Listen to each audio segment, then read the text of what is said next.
శ్రీ విష్ణు రూపాయ నమశివాయ. ద్వాపర యుగంలో సూర్యభగవానుడి దగ్గర నుంచి భూమి మీదకి దిగివచ్చిన రెండు అపూర్వమైన శక్తులు ఉన్నాయి. అందులో ఒకటి శమంతకమణి, ఆ రెండవ శక్తి అక్షయ పాత్ర. మీరు ఇంటర్నెట్లోకి వెళ్ళి అక్షయ పాత్ర ఎక్కడుంది అని వెతికినా, లేకపోతే సనాతన ధర్మంలో ఉన్న ఎవరిని అడిగినా వెంటనే ఫోటో చూపిస్తారు. అందరికీ నమస్కారం. మన భారతీయ సనాతన ధర్మం గురించి, ఈ దేశంలోని మహనీయుల గురించి, ఆలయాల రహస్యాల గురించి ఎంతో పరిశోధన చేసి ఈ ఛానల్ని మీకు అందిస్తున్నాం. సబ్స్క్రైబ్ చేసి పక్కనే ఉన్న బెల్ ఐకాన్ని క్లిక్ చేయండి. ఈ ఫోటోలో ఒక పాత్ర బోర్లించి ఉంది చూసారా, ఒక నల్లటిది. దాని పక్కనే ఒక గరిట ఉంది చూసారా, వెండిది. ఆరే అక్షయ పాత్ర, దానితో పాటు ఉన్న గరిట. ఇది ఉడిపి ఆలయంలో ఇప్పటికీ ఉంది అక్కడ అని చెప్పి చెప్తారన్నమాట. అలాగనే ప్రతిరోజు ఉడిపిలో శ్రీకృష్ణ పరమాత్మకి సాయంత్రం హారతి ఇస్తారు కదా, ఇచ్చినప్పుడు ఆ పాత్రకి కూడా ఇస్తారు, అక్కడే పెట్టుంటుంది. మీకు ఆ హారతి వీడియోలు చూస్తే మీకు చాలా చోట్ల దొరుకుతుంది అది. ఇప్పుడు ఇంతకీ ఇదేనా నిజమైన అక్షయ పాత్ర? అయితే దానికి ఆ శక్తి ఉందా? ఎలా వచ్చింది ఇక్కడికి? అలా చాలా ప్రశ్నలు ఉదయిస్తాయి కదా. అవన్నిటికి గురించి మనం చేసిన రీసెర్చ్ ఏమిటి అనేది చెప్పుకుందాం. మొట్టమొదటి ప్రశ్న, అసలు ఈ పాత్ర ఉడిపి మఠంలోకి ఎలా వచ్చింది అంటే, మీకు మధ్వాచార్యుల వారు తెలుసు కదా, మహనీయులు. ఆయనే ఉడిపిలో కృష్ణ పరమాత్మ విగ్రహాన్ని ప్రతిష్ఠించారు, అంతే కదా. ఆయన ఆ విగ్రహాన్ని ప్రతిష్ఠించినప్పుడు ఈ పాత్రని గరిటని ఇచ్చి, ఇదే అక్షయ పాత్ర, దీనివల్ల మీరు నిరంతరాయంగా అన్నదానం చేయొచ్చు, అన్నం మీకు అక్షయంగా దొరుకుతుంది, అందుకని ఈ పాత్రని గరిటని ఇక్కడ ఉంచండి అని చెప్పి తన ఉత్తరాధికారులకి ఇచ్చారు అది. అందుకే ఉడిపి కృష్ణుడిని అన్నబ్రహ్మ అని పిలుస్తారు ఆ మూర్తిని. ఆ తర్వాత 8 మఠాలు ఏర్పడ్డాయి అక్కడ. ఆ 8 మఠాలు 2 ఏళ్ల చొప్పున ఒక్కొక్కళ్ళు ఆ ఉడిపి ఆలయానికి అధికారం తీసుకుంటారు. ఆ తీసుకున్నప్పుడు ఒక మఠం నుంచి ఒక మఠానికి మారే ఉత్సవాన్ని పర్యాయ ఉత్సవం అని పిలుస్తారు. ఆ ఉత్సవంలో ముఖ్యమైన విషయం ఏమిటి అంటే, వాళ్ళు ఈ అక్షయ పాత్రని, ఈ గరిటని తీసుకువెళ్ళి ఆ తర్వాత అధికారం తీసుకోబోయే మఠానికి తీసుకువెళ్ళి ఇస్తారనమాట. అది అక్షయ పాత్ర మధ్వాచార్యుల వారి ద్వారా వచ్చింది. అంటే వెంటనే మనకు ఒక అనుమానం వస్తుంది, మధ్వాచార్యుల వారు ఎక్కడో 800 సంవత్సరాల క్రితం అయిన ఆయన, ఇంకా ద్వాపర యుగం అయితే ఎప్పుడో 5000 సంవత్సరాల క్రితం.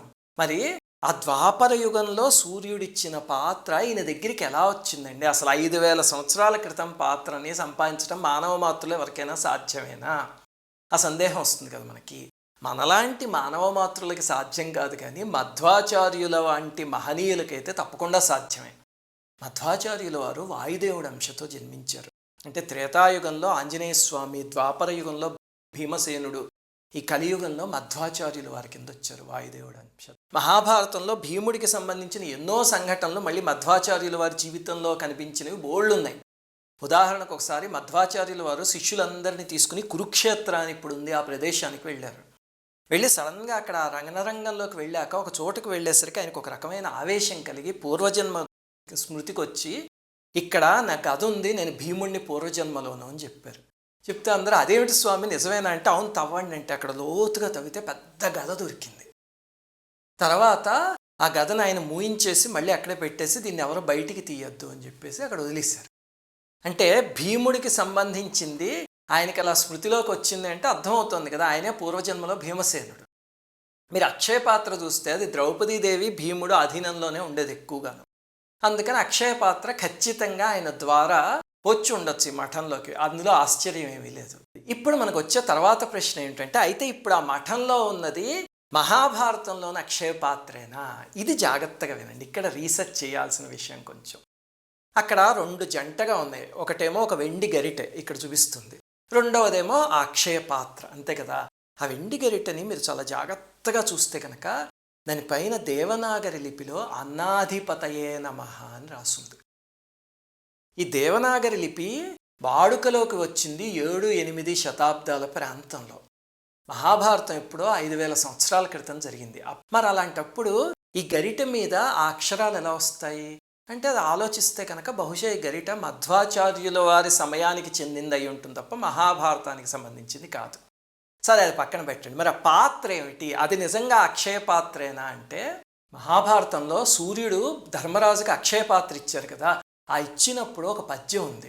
అందులో చెప్తారు, నీ తపమునకు మెచ్చితి నీ వరణ్యంబునుండగల 12 ఏళ్లును వన్య ఫలమూల శాకంబులు నీ మహానసంబున ద్రుపదరాజపుత్రి చేత సాధితంబులై అక్షయంబులైన చతుర్విధాహారంబులగు అని యొక్క తామ్రస్థాలినిచ్చి వరంబిచ్చి వనజహితుండ అంతర్హితుండయ్యే అని ఉంటుంది మహాభారతంలో. ఇందులో 2 క్లూలు ఉన్నాయి చూడండి. మొట్టమొదటిది ఏమిటంటే తామ్రస్థాలి అన్నారు, అంటే అదొక రాగి పాత్ర అనమాట. రెండవది ఏమిటంటే నీకు 12 ఏళ్ళు ఆ శక్తి ఉంటుంది ఆ పాత్రకి అని చెప్పారు, అంతే కదా. ఇప్పుడు మీరు ఈ పాత్ర చూస్తే ఇది రాగిది కాదు, ఈ పాత్ర చెక్కతో తయారు చేసింది. అందువల్ల ఈ పాత్ర ఈ గరిట మధ్వాచార్యుల వారిచ్చిన అక్షయ పాత్ర గరిట తప్ప ఇవి మహాభారత కాలానికి సంబంధించినవి కాదు. అంటే మనకు వెంటనే ఇంకొక సందేహం వస్తుంది, అదేమిటండి ఆ అక్షయ పాత్ర కాకుండా ఇంకా చాలా అక్షయ పాత్రలు ఉన్నాయా, మధ్వాచార్యుల వారి దగ్గర కూడా ఒకటి ఉందా అని. జాగ్రత్తగా వినండి. అక్షయ పాత్ర అంటే ఒక గిన్నె కాదు, అదొక శక్తి. అంటే ఏ గిన్నెకైనా సరే అక్షయమైన అవుట్పుట్నిచ్చే శక్తి ఉంటే దాన్ని అక్షయ పాత్ర అని పిలుస్తారు తప్ప అక్షయ పాత్ర అనేది ఒక పాత్ర పేరు కాదు. ఇలాంటివి మనకి చరిత్రలో కలియుగంలోనే చాలా ఉన్నాయి. మీకు స్వామి రామ అనే ఒక యోగి తెలిసే ఉంటారు, ఆయన ఋషికేశ్లో ఉండేవారు. Living with the Himalayan masters అని ఒక పుస్తకం రాశారు, అద్భుతమైన పుస్తకం. ఆయన చిన్నతనంలోనే భగవంతుణ్ణి అన్వేషించుకుంటూ ఇంట్లోంచి బయటకు వచ్చేసారు. ఆ తర్వాత ఒకసారి పాపం తిండి దొరక్క హిమాలయాల దగ్గర ఏం పరాశక్తి తల్లి, ఒక యువకుడు భగవంతుడి వైపు అడుగులు వేద్దాము అని సర్వసంగ పరిత్యాగం చేసి వచ్చేస్తే ఆకలి బాధతో మళ్ళీ వెనక్కి సంసారం వైపుకి పరుగులు తీస్తావా, ఇది న్యాయమేనా అని కన్నీటితో ప్రార్థించారు. అలాంటి డివైన్ సోల్స్ పిలిస్తే భగవంతుడు వెంటనే పలుకుతాడు. దాంతో ఏమైంది, ఆయనకు ఒక అక్షయ పాత్ర దొరికింది. ఆ పాత్రకి మనం అనుకున్న లాంటి శక్తి ఉండేది. అంటే అందులో ఏదైనా ఒకటి వేస్తే కనుక అది అక్షయం అయ్యి ఇంకెంత కావాలంటే అంత వచ్చేదన్నమాట. దాంతో ఆయన దాంతో భోజనం చేస్తూ కొన్ని వేల మందికి భోజనం పెట్టేవారు. ఆఖరికి ఏమైంది, ఒక 3 సంవత్సరాలు అయ్యేసరికి ఆయన దగ్గర ఆ శక్తి ఉందని అందరికీ తెలిసిపోయి ఇంకా పాత్రను చూడడానికి క్యూలు కట్టేయడం మొదలుపెట్టారు జనాలు. అంతా ఆయనకి విరక్తి వచ్చి, అయ్యో నేను ప్రశాంతమైన జీవితాన్ని గడుపుదాం అనుకుంటే కనుక ఈ పాత్ర నన్ను భంగపరుస్తోంది అని చెప్పి తీసుకువెళ్ళి గంగా నదిలో కలిపేశారు పాత్ర. మనం అయితే అసలు అమ్మో ఆ పని ఊహించను కూడా లేము. అది అక్షయ పాత్ర మహాభారతంలోదే కాకుండా తర్వాత చాలా ఉన్నాయి. అలాగే మధ్వాచార్యుల వారు కూడా మహనీయులు కాబట్టి ఆయన అలాంటిది ఇంకొక పాత్ర సృష్టించి ఉంటారు. అయితే మనకు వచ్చే ఆఖరి ప్రశ్న ఏమిటంటే, మరి ఇప్పుడు ఉడిపిలో ఉన్న పాత్రకు కూడా అలాంటి అక్షయమైన శక్తి ఉందా అండి? మన ఉద్దేశంలో అక్షయమైన శక్తి అంటే ఏమిటంటే, అందులో ఒక స్వీట్ వేస్తే లక్షల స్వీట్లు వచ్చేయాలి, అందులో బంగారపు గాజు వేస్తే లక్షల బంగారపు గాజులు వచ్చేయాలి, అంతేనా? ఆ రకమైన మహిమ లేదు. కానీ మధ్వాచార్యుల వారు దేనికోసం ఇచ్చారో ఆ శక్తి అయితే ఇప్పటికీ ఆ పాత్రకు ఉంది. ఏమిటది అంటే, ఆయన ఏం చెప్పారు, నిరతాన్న దానం చేయండి ఇక్కడ అని చెప్పి ఆ పాత్రని ఇచ్చారు, ఇది అక్షయ పాత్ర అని. వాళ్ళు ఏం చేస్తారంటే ఇప్పటికి కూడా మఠంలో ఆ పాత్రలో ధాన్యం పోసి ఒక చోట పెట్టి పూజ చేస్తూ ఉంటారు. దానికి ఆ గరిటను తీసుకొచ్చి ఈ అన్నప్రసాదం మీద తాకిస్తారనమాట. ఆ తర్వాత చూడండి ఎంతమంది ఆ రోజు భోజనానికి వస్తే అంతమందికి అన్నం సరిపోతుంది. కొన్నిసార్లు వేల మంది వచ్చేస్తారు కదా, ఊహించకండి, అయినా సరే వాళ్ళకి సరిపోతుంది. ఇప్పటికీ కొన్ని వేల మందికి నిరతాన్నదానం చేస్తున్నారు. 800 సంవత్సరాల నుంచి చిన్న ఆటంకం కూడా లేకుండా ప్రతిరోజు జరుగుతోంది. అలాంటి అక్షయమైన శక్తిని ప్రసాదించే పాత్రని మధ్వాచార్యుల వారు వాళ్ళకిచ్చారు. ఆ శక్తి ఉంది కాబట్టి అది చక్కగా పవిత్రంగా అక్కడ ఉంది. అలా కాకుండా మనం ఊహించిన లాంటి శక్తులు ఉండుంటే వాటికి ప్రపంచం అంతా పాత్రమే పడిపోయేది, అంతేనా?